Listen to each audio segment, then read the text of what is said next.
Achieving good yields in your table grape vineyard is important to your profitability and bottom line. Managing botrytis and other bunch rot infections is essential for ensuring high yields of good quality fruit.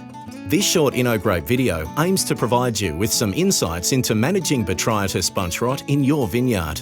Botrytis, also known as grey mold, is one of several microorganisms that can infect berries and result in bunch rot of grapes.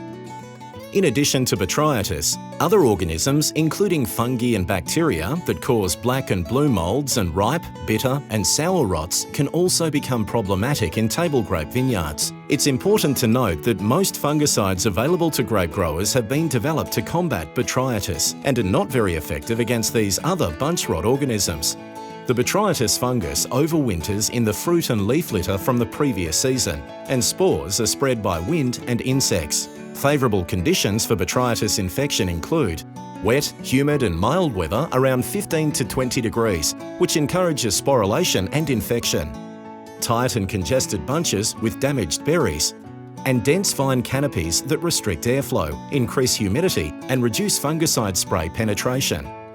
Botrytis infects grape berries through two main pathways. The first is infection during flowering via the cap scar. This is called latent infection. The second is infection after berry softening. At this time, the fungus may enter tissue through natural openings or wounds caused by insects, birds, powdery mildew, or rain and hail damage. Some varieties are more susceptible to botrytis than others. Bunch architecture plays a major role in determining the incidence of bunch rots. Looser and more open bunches allow better airflow and lowers the risk of berry-to-berry spread. The key areas to focus on for successful botrytis management include the management of residual inoculum levels in the vineyard, maintaining open vine canopies and maximising the air movement around bunches, bunch spacing and trimming, and timely and well-applied fungicide treatments where needed.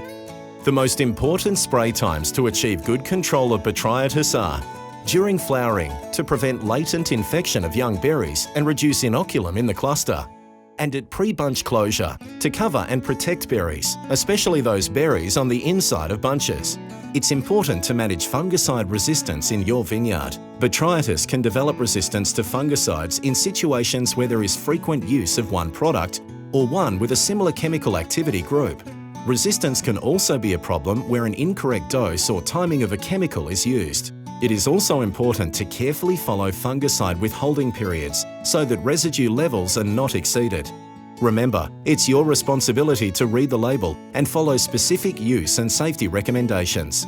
In summary, effective botrytis management in your vineyard depends on having a good understanding of how botrytis develops, adopting an integrated approach to botrytis management, being aware that chemical treatments alone are not enough, and even in very wet seasons with high inoculum and berry damage, botrytis control may not be achieved despite best efforts. A table grape grower's ultimate goal is to improve profitability and the bottom line.